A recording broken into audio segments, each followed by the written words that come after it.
GSS education में आप सभी का स्वागत है। जैसा कि हमने पिछले वीडियो में क्लास 9th का साइंस देखा था, आज के वीडियो में हम क्लास 10th का साइंस चैप्टर 6 का पार्ट ए देखेंगे। तो चैप्टर का नाम है जैव प्रक्रम यानी लाइफ प्रोसेस। तो सबसे पहले हम जानेंगे लाइफ प्रोसेस कहते किसे हैं। तो वे सभी प्रक्रिया जो सम्मिलित रूप से मरम्मत यानी मेंटेनेंस का कार्य करते हैं उसे जैव प्रक्रिया यानी लाइफ प्रोसेस कहा जाता है। ओके, जितने भी प्रक्रियाएं सम्मिलित होती हैं उनमें मरम्मत के लिए, अनुरक्षण के लिए, उसी को हम क्या कहते हैं, जैव प्रक्रिया। तो इनमें मतलब सभी सजीवों में मरम्मत या अनुरक्षण की आवश्यकता क्यों होती है? क्योंकि देखिए सभी जितने भी सजीव हैं वो अणुकण से मिलकर बने हुए हैं। तो क्या होता है, मतलब सुव्यवस्थित और सुसंगठित रूप से बने हुए हैं।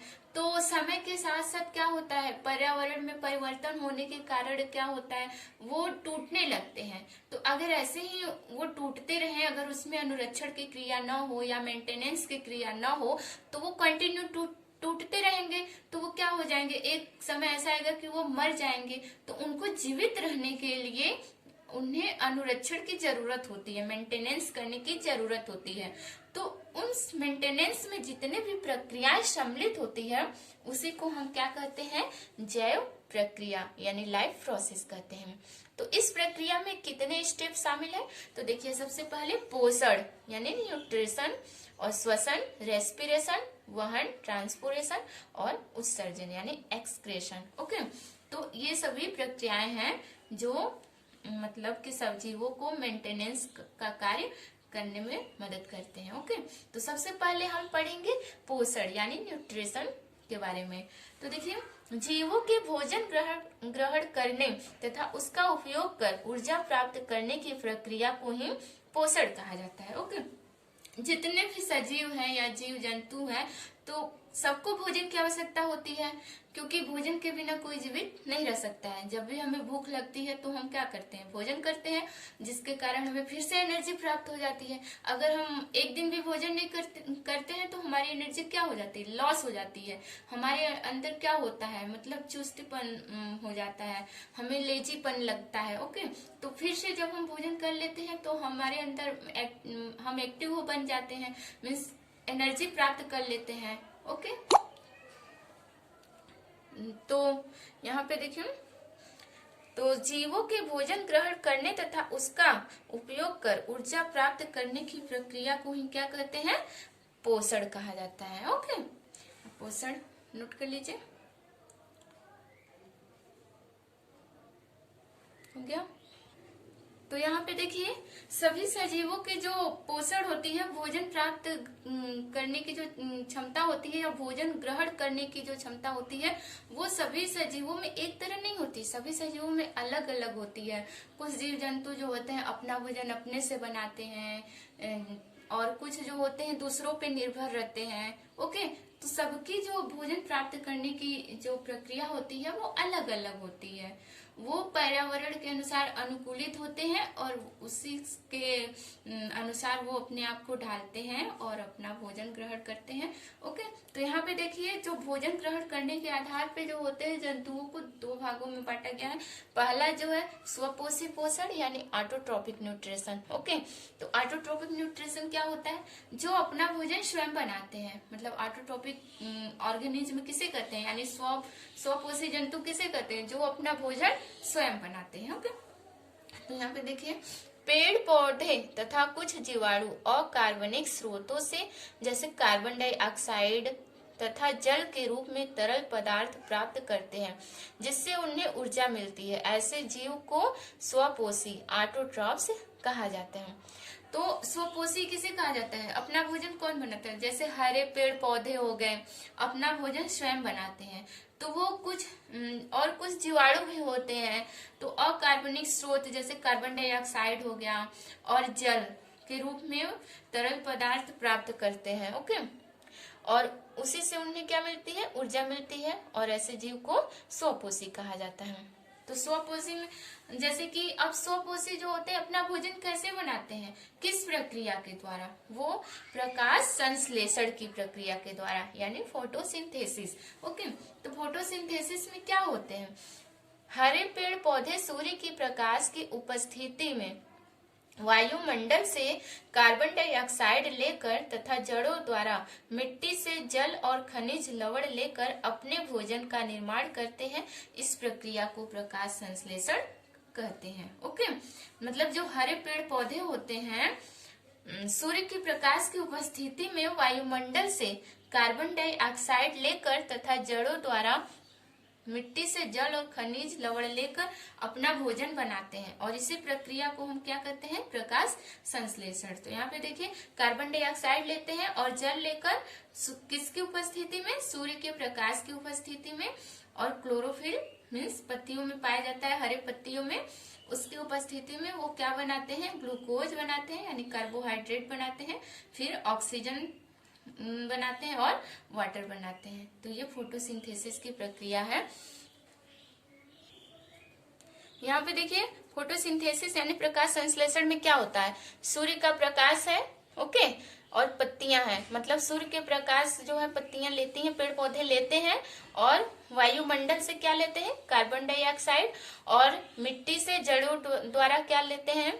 वाटर यानी पानी और खनिज लवण लेकर अपना भोजन बनाते हैं और भोजन बनाने के बाद वो ऑक्सीजन बाहर निकालते हैं और अपना भोजन कार्बोहाइड्रेट बनाते हैं, ओके, और वाटर के रूप में बाहर निकालते हैं। तो ये फोटोसिंथेसिस की प्रक्रिया है, नोट कर लीजिए। हो गया।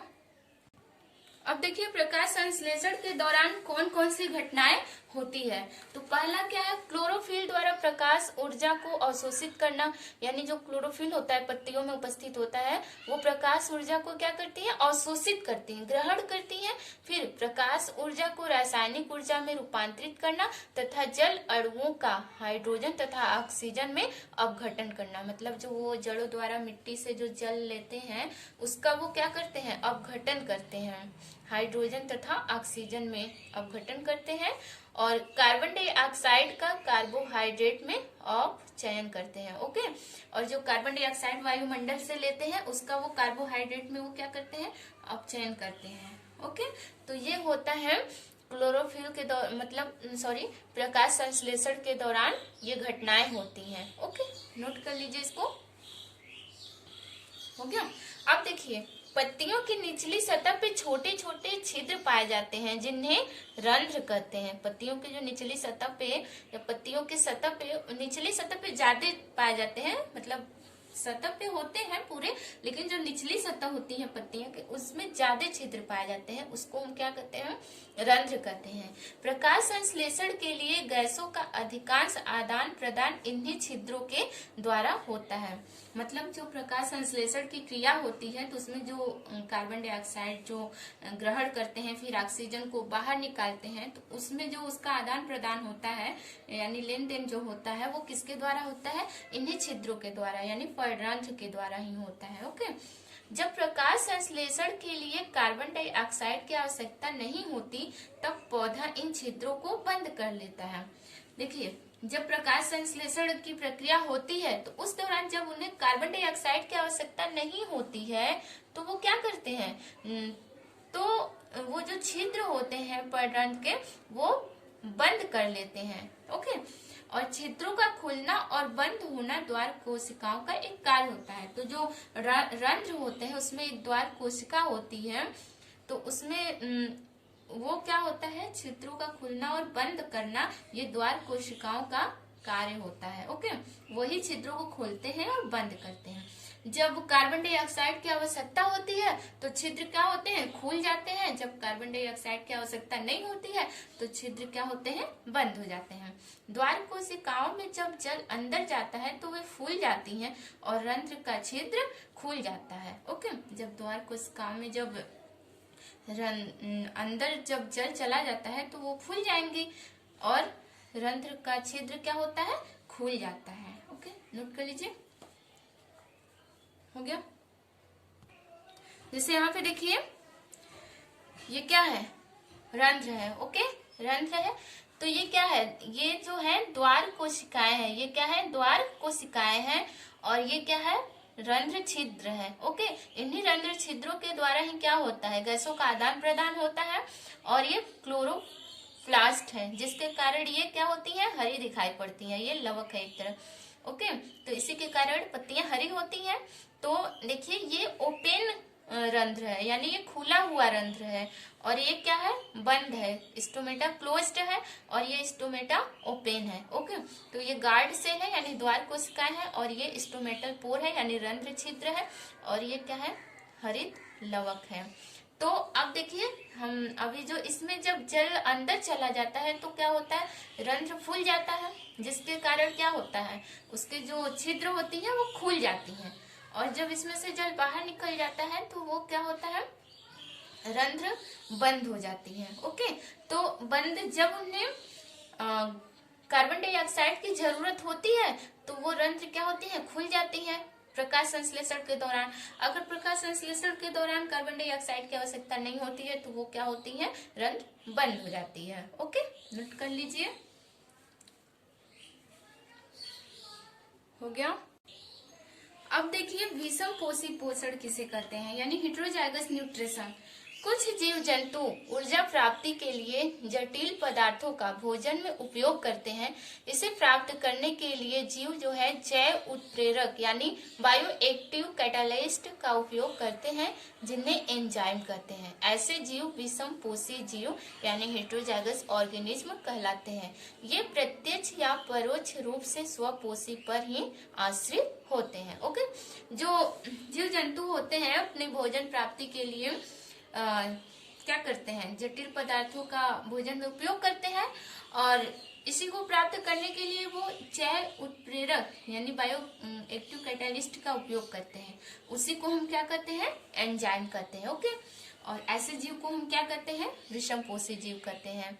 और ये प्रत्यक्ष या परोक्ष रूप से स्वपोषी पर ही आश्रित होते हैं। जो विषम पोषी जंतु होते हैं वो मतलब प्रत्यक्ष रूप से वो स्वपोषी पर ही आश्रित होते हैं, यानी पेड़ पौधे पे, हरे पेड़ पौधे पे ही आश्रित होते हैं। ओके, यानी जो अपना भोजन दूसरों से प्राप्त करते हैं। ओके, तो अब यहाँ पे देखिए जीव अपना पोषण कैसे करते हैं, जीव अपना पोषण कैसे करते हैं। आप हम सभी जानते हैं कि जीव अपना पोषण, सभी जीवों में जो पोषण ग्रहण करने की क्षमता होती है, यानी जो भोजन ग्रहण करने की क्षमता होती है वो अलग अलग होती है। ओके, कुछ जीव जंतु जैसे भोजन अपना स्वयं बनाते हैं और स्वयं प्राप्त करते हैं, जैसे हरे पेड़ पौधे हो गए। अभी हम पढ़े हैं स्वपोषी पोषण के बारे में, हरे पेड़ पौधे अपना भोजन स्वयं बनाते हैं। और विषम पोषी पोषण क्या हो गए, वो स्वपोषी पर आश्रित होते हैं।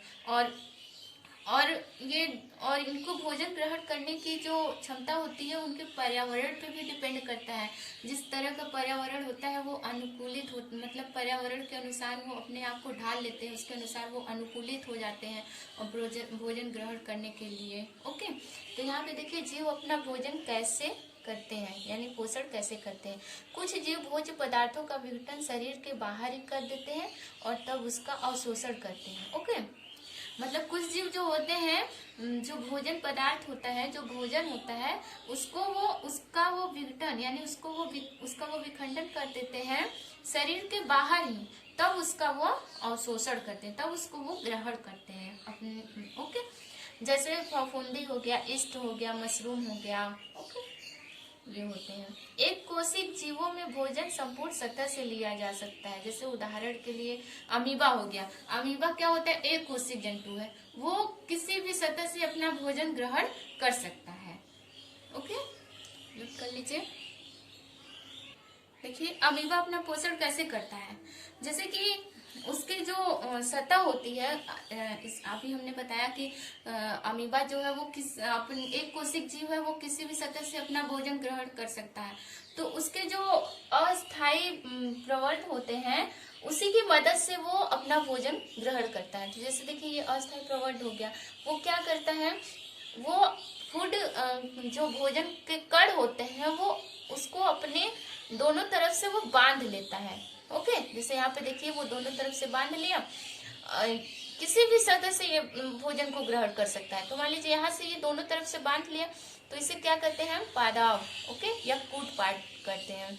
तो यहाँ से वो फिर वो प्रवर्त क्या होते हैं, एक फूड वैक्यूल बनाते हैं, यानी खाद्य रिक्तिका बनाते हैं। तो उसी रिक्तिका में भोजन को वो ले लेते हैं और वहां से वो भोजन को क्या करते हैं, जो वो जटिल रूप में होता है तो उसको वो सरल रूप में तोड़ते हैं, विघटित करते हैं। फिर सरल रूप में तोड़ने के बाद वो भोजन को अवशोषित कर लेते हैं और फिर भोजन को अवशोषित करने के बाद वो कोशिका द्रव्य में क्या हो जाते हैं, विसरित हो जाते हैं। और जो बचा हुआ भोजन होता है, यानी जो अपच पदार्थ होता है, वो कोशिका के किसी भी सतह से, या तो यहाँ से या तो यहाँ से या तो यहाँ से, कहीं से भी वो क्या होता है, बाहर निकल जाता है, शरीर से बाहर निष्कासित कर दिया जाता है। तो इस तरह से अमीबा में पोषण होता है। ओके, तो नोट कर लीजिए अमीबा का। देखिए ये केंद्रक है और ये क्या है, खाद्य कण है और ये पादाव है। इसी के कारण वो भोजन को पकड़ लेते हैं, दोनों तरफ से जकड़ लेते हैं। फिर यही जो है रिक्तिका बनाते हैं, खाद्य रिक्तिका बनाते हैं और यही बना के वो भोजन को उसमें संग्रहित कर लेते हैं और वहां से ही वो उसका पाचन करते हैं, यानी जटिल से सरल पदार्थ में तोड़ के उसका वो विसरित कर देते हैं कोशिका द्रव्य में। फिर जो अपच पदार्थ होता है उसको किसी भी सतह से बाहर निकाल देते हैं, निष्कासित कर देते हैं। ओके, इसी तरह देखिए पैरामीशियम। पैरामीशियम का एक निश्चित आकार होता है। ओके, इसका एक निश्चित आकार होता है। तो इसमें क्या होता है, पैरामीशियम में न्यूट्रिशन कैसे होता है, जैसे देखिए ये भी एक कोशिक जीव है, ये भी एक कोशिक जीव है, लेकिन इसका एक निश्चित आकार होता है और भोजन जो है इसका एक विशिष्ट स्थान से ही ग्रहण किया जाता है। जैसे देखिए यहाँ माउथ पोर है, तो इसी जगह से ये भोजन को ग्रहण करेगा। जैसे ये सब खाद्य कण है, ये सब ग्रहण किया है। ओके, भोजन इस स्थान तक, और किसके द्वारा वो भोजन इस माउथ पोर तक भोजन जो है किसके द्वारा पहुंचता है, ये सब जो पश्चात्य यानी शीलिया जो है, इसी के द्वारा वो भोजन को मतलब लेता है, पकड़ता है। क्यों? क्योंकि जैसे वाटर करेंट जब बहता है वाटर में, तो ये अपने सीलिया से भोजन को पकड़ के ये मुख्य छिद्र तक ले जाता है। उसके बाद वो उसका पाचन करता है, यानी जटिल से सरल में बदलता है। फिर उसके बाद वो अवशोषित कर लेता है, फिर वो एनल पोर के द्वारा उसे वो बाहर निकाल देता है। ओके, तो आज की वीडियो में बस इतना है। अगले वीडियो में हम इसी चैप्टर का पार्ट बी देखेंगे। उस पार्ट बी में हम मीन्स मानव में पोषण यानी ह्यूमन न्यूट्रिशन देखेंगे, मीन्स मनुष्य में पोषण किस तरह से होता है। ओके, तब तक के लिए धन्यवाद। अगर मेरी वीडियो पसंद आई हो तो शेयर कीजिए, लाइक कीजिए। धन्यवाद।